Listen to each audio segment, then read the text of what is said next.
안녕하십니까. 월간조선 박희석입니다. 오늘은 국민의힘 전당대회에 대해서 이야기를 해보겠습니다. 제가 이 영상 제목을 어떻게 다뤘냐, 난장판 국힘 전당대회 원인 제공자라고 붙였습니다. 왜냐면 지금 현재 국민의힘 전당대회가 진행되고 있지 않습니까? 그리고 그 모바일 선거인단 투표가 개시됐습니다. 그런데 이 시점에서 우리가 한번 생각해 봐야 될 게 있습니다. 뭐냐면 바로 아까 앞서 말씀드린 것처럼 이 전당대회는 왜 치르고 있느냐, 대체 원인은 무엇이냐, 이거를 생각해 봐야 된다, 그겁니다. 지금 현재 이 국민의힘 전당대회 상당히 비판받을 소리가 많습니다. 난장판이라고 이름 붙이는 것도 부족합니다. 솔직히 이 영상만 아니라고 한다면, 사석이라고 한다면 X판이라고 할 수밖에 없습니다. X판. 대통령 후보를 뽑는 전당대회 있지 않습니까? 이게 집권을 목표로 하는 조직이 정당이기 때문에 대통령 후보로 선출하는 전당대회가 가장 큰 의미가 있는 행사일 겁니다. 근데 그에 못지않게 의미가 있는 게 바로 당 지도부를 구성하는 전당대회일 겁니다. 왜냐? 당 제대로 된 사람들로 당 지도부를 구성해야 국정 운영을 뒷받침할 수 있지 않습니까? 그리고 선거에서 이길 수가 있지 않습니까? 선거에서 이기고 국정 운영을 뒷받침해서 국정 운영이 원만하게 이루어져야 다음 대선에서도 또 집권을 노릴 수가 있지 않습니까? 이거는 국민의힘을 떠나서 더불어민주당도 마찬가지고 그 어느 군소 정당도 마찬가지 얘기 아닙니까? 그런데 지금 현재 이 전당대회에서 나오는 얘기들은 이것과는 전혀 거리가 멀다. 근데 그 거리가 먼 얘기를 하는 자들이 과연 누구냐? 여러분들 머릿속에 떠오르는 자들이 있을 겁니다. 그 자들에 대해서 얘기를 하려고 하는 겁니다. 그리고 이 난장판 전당대회를 치르게 된 원인이 분명히 있는데, 그 원인을 제공한 자가 분명히 있는데, 그 원인을 제공한 자가 그 누구보다도 활개를 치고 있다. 과연 이런 상황을 국민의힘 당원과 국민의힘 지지층은 어떻게 바라봐야 되느냐, 여기에 대해서 한번 얘기를 해보고 싶다, 그겁니다. 이준석이라는 사람이 3월 3일 날 자기가 명명한 소위 천하용인이라고 있지 않습니까? 이 천하용인 중에서 허은하 비례대표 의원의 도움을 받아서 국회에서 기자회견을 했습니다. 이 기자회견에서 소설 우리들의 일그러진 영웅에 등장하는 인물들을 갖다가 언급하면서 윤석열 대통령과 윤석열 대통령의 측근 그룹들을 비난을 했습니다. 비난. 어떻게 비난했느냐. 그러니까 윤석열 대통령은 엄석대, 같은 그부들 위해 제왕적으로 군림하고 폭압적으로 다뤘던, 금품을 갈취했던, 부정시험을 하고 베레벨 짓을 다 했던 그 엄석대에 비유를 했고, 그 윤석열 대통령의 측근 그룹을 엄석대의 측근 세력들로 비유를 했습니다. 그리고 자기 자신과 천하용인 이런 애들은 그 엄석대의 그 포갑체제에 저항했던 한병태에 비유를 했습니다. 그러면서 뭐라고 했느냐, 잠깐만 살펴보도록 하겠습니다. 엄석대는 아이들의 물건을 빼앗고 자체적인 규정을 만들어 징벌을 했다. 한병태는 엄석대에게 저항하려고 노력했다. 잘못한 건 엄석대인데 아이들은 한병태를 내부 총질러로 찍어서 괴롭혔다. 선생님은 한병태를 불러 잘못을 하고 있다면 내부 총질을 하지 말라고 이야기한다. 결국 한병태는 포기하고 엄석대의 세력의 편이 돼 오히려 힘을 보태는 위치에 가게 된다. 이게 누군가가 얘기하는 당정일체일지 모른다. 나중에 새로운 담임 선생님이 오자 엄석대의 시스템에서 누리고 남을 린치하던 애들이 먼저 앞서서 엄석대를 고발한다. 지금 국민의힘에서는 엄석대는 누구이고 엄석대 측 핵심 관계자는 어떤 사람들이냐고 합니다. 여러분들 누굴 얘기한 겁니까? 분명히 이준석이라는 사람은 이 기자회견에서 특정인의 이름을 얘기하지 않았습니다만 누굴 얘기하는 겁니까? 지금 뻔하지 않습니까? 그러면서 이준석은 이렇게 얘기합니다. 전당대회에서 천하람, 허은하, 김용태, 이기인 내 후보는 한병태와 같은 위치에 서 있다. 이들이 더 큰 힘을 가지고 국민을 대신해 엄석대가 구축하려는 시스템의 문제를 지적할 수 있게 되라고 주장을 했습니다. 그러니까 이 전당대회, 이 이준석 씨의 주장을 들어보면 이 전당대회는 윤석열 대통령과 윤석열 대통령의 측근 그룹 때문에 일어난 거고, 발생한 거고, 그 다음에 그들의 잘못을 징벌하고 그들의 잘못을 심판해야 되는 거고, 그들을 계속 비판하고 그들을 억누를 수 있는 새로운 세력을 갖다가 뽑아야 되는 게 바로 이 전당대회라는 식으로 의미 부여를 하고 있지 않습니까? 그런데 왜 여기서 이제 한 가지 짚어봐야 되는 건, 그럼 왜 이 전당대회를 도대체 왜 치르게 됐냐? 객관적 사실에 비춰서 다시 한번 살펴봐야 될 필요가 있다. 우리가 그거를 한번 상기해봐야 될 필요가 있다. 이런 얘기를 하고 싶다, 그겁니다. 지금 국민의힘은 왜 전당대회를 치르고 있습니까? 우리가 이걸 지금 까먹고 있었습니다. 국민의힘 전당대회 치른 이유는 바로 그겁니다. 비대위 체제를 종식하고 정상적인 당 운영을 하기 위해서 그렇습니다. 그렇다면 국민의힘은 왜 비대위 체제로 운영되어 왔습니까? 바로 당 지도부가 없기 때문에 그렇습니다. 당 지도부는 왜 없습니까? 붕괴됐기 때문에 그렇습니다. 그러면 그 당 지도부는 왜 붕괴됐습니까? 바로 이준석이라는 사람이 당 대표로서 사상 초유, 정말 지금까지 그런 일이 있었는지 없었는지 없었습니다. 당 대표인데 당 윤리로부터 징계를 받았습니다. 그렇기 때문에 당 대표로서의 그 권한을 행사할 수 없는 상황이 됐고, 결국에는 그 당 지도부가 붕괴됐고, 그래서 당을 정상적으로 운영할 수 없다. 다음 지도부를 선출하기 위해서는 비대위를 둬야 된다 해서 비대위가 지금 출범해서 지금까지 당을 운영해 왔던 겁니다. 그렇다면 지금 현재 이 난장판 국힘 전당대회를 치르게 한 그 원인을 제공한 사람은 누굽니까? 바로 이준석입니다. 근데 그 이준석이 지금 이 전당대회에서 그 누구보다도 활개를 치고 있지 않습니까? 이게 말이 됩니까? 여러분들 어떤 재선거, 보궐선거 이런 거에서 그 원인을 제공한 자가 그 누구보다도 활개를 친다. 이게 설득력 있는 얘기입니까? 이게 그 누구로부터 호응을 받을 수 있는 얘기입니까? 안 그렇습니까? 반성을 하고 자숙을 하고 에? 그래야 될 사람이 그 누구보다도 활개를 치고 있는 이 상황에 대해서 어떻게 생각하십니까?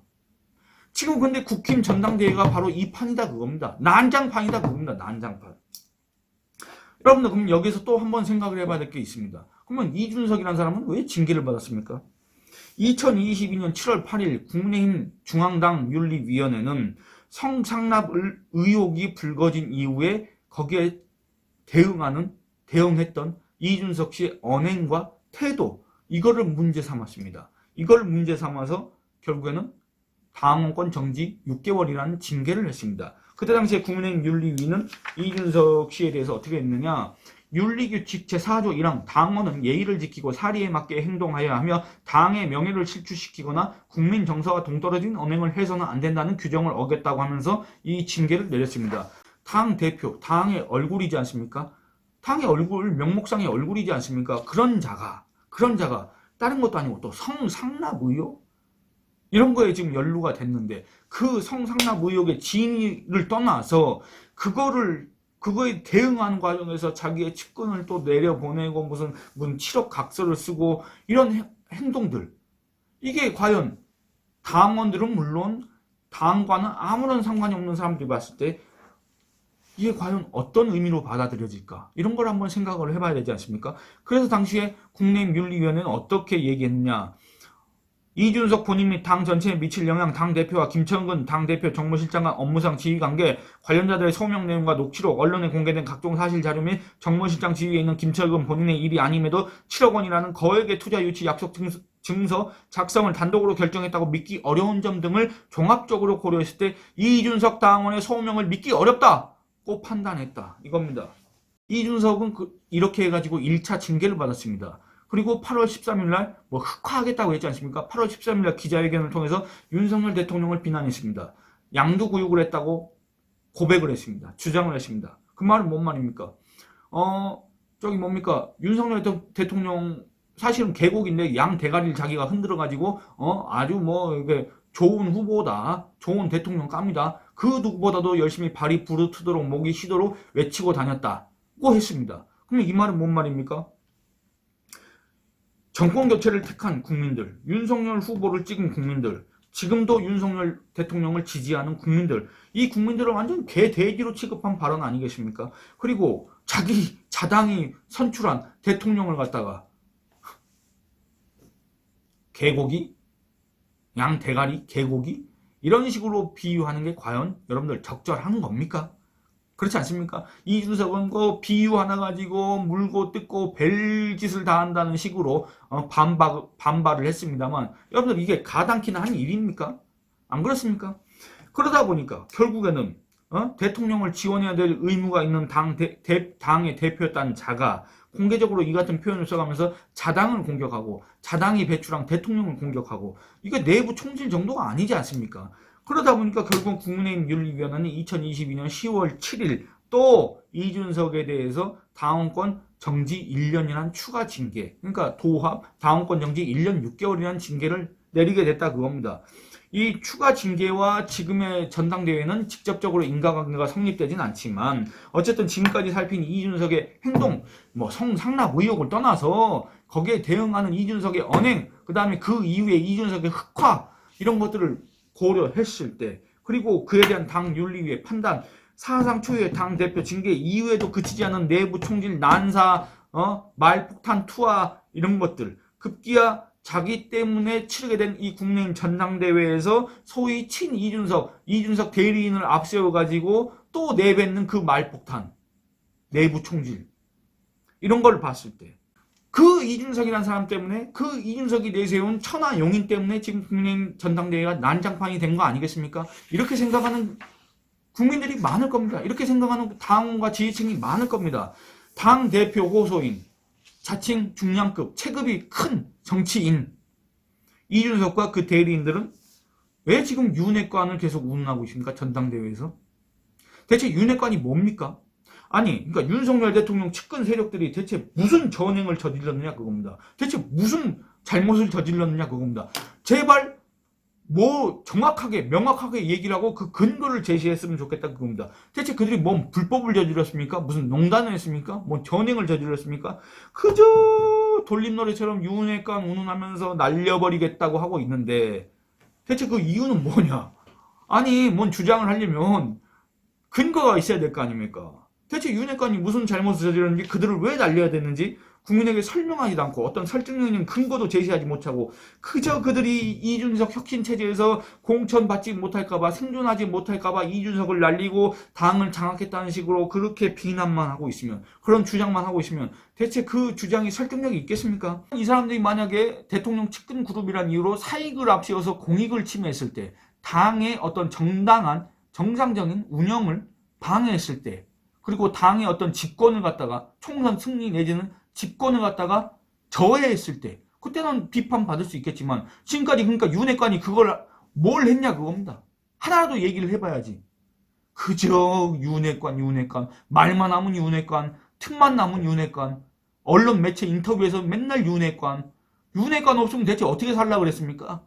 이 사람들의 얘기는 대체 뭐로 들리냐면 내 지분 챙겨줘, 우리 식구들 챙겨줘, 이런 소리로밖에 들릴 수 없다 그겁니다. 왜? 근거가 없으니까.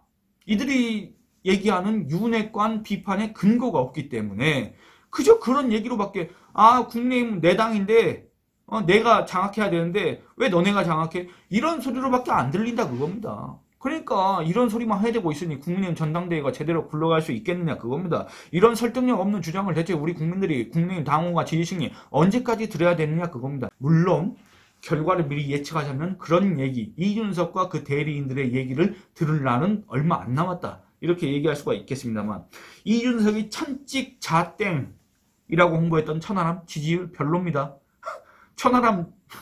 천하람이란 사람은 스스로 뭐 돌풍을 일으키고 있다는데, 여러분들 돌풍은 뭔가 사회적 반향을 일으키는 그런 걸 비유하는 건데, 무슨 천하람이라는 사람이 사회적 반향을 일으켰고 무슨 거센 바람을 일으켰습니까? 그냥 그 지지율 보면은 그냥 유승민이 받았던 그 지지율 그대로 받고 있는 거에 불과합니다. 그렇지 않습니까? 그리고 이준석이가 운운했던 천하 용인 중에서 용인, 허은하, 김용태 최고위원 후보로 나온 자들 있지 않습니까? 이 지지율이 뭐 여러분들 의미 없는 지지율 아닙니까? 그리고 청년 최고위원에 나온 이기인 의미 없는 지지율 아닙니까? 결국에는 이준석이가 명명한 천하 용인 그 누구도 당 지도부에 입성할 수 없다, 이게 현실이지 않습니까? 일말의 기대를 했는지 모르겠지만 그 사람들은 그 지지로 보면은 당 지도부에 들어갈 가능성이 아예 없다, 일절 없다, 이렇게 단언할 수가 있습니다. 그러니까 우리는 여기서 이준석과 유승민의 실체를 확인할 수가 있습니다. 이번 전당대회는 결국에는 이준석이라는 사람이 원인을 제공해서 치르게 됐지만, 그래도 한편으로는 다행스러운 점은 그래도 국민의힘 당원과 국민의힘 지지층이 이번 전대회를 통해서 그 뭔가 이 허장성세였던 이 유승민과 이준석의 실체, 실력, 세력의 규모, 이런 것들을 직접적으로 확인하게 된 계기가 됐다. 이런 거에 대해서는 긍정적인 평가를 내릴 수가 있겠습니다. 또 이준석과 유승민을 따르는 뭐 개혁 보수, 따뜻한 보수, 새로운 보수, 청년 보수, 배려별 보수, 이들은 국민과 어울리지 않는다, 이거를 재확인할 수 있는 계기가 됐다. 이런 또 긍정적인 평가를 내릴 수가 있겠습니다. 그러니까 결론적으로는 그렇습니다. 이 전당대회의 원인을 제공했던 이준석이라는 사람은 결국에는 지금 이렇게 활개를 치고 있지만 그 활개를 칠 날도 이제 얼마 남지 않았고, 객관적으로 봤을 때. 그리고 이 이준석이라는 사람이 대통령으로 만들겠다고 했던 그 유승민도 이제 정치적 생명이 거의 다 했다, 끝났다, 이런 얘기를 하고 싶다. 그 정치적 생명을 어떻게라도 연명하고 싶다면, 이어가고 싶다면 당을 따로 차려 나가라, 다시 바른 정당을 만들든 개보신당을 만들든지 해라, 이런 의견이 전당대회가 끝나고 고조되지 않을까, 이런 예상을 해봅니다. 예, 오늘 이만 줄이겠습니다. 감사합니다.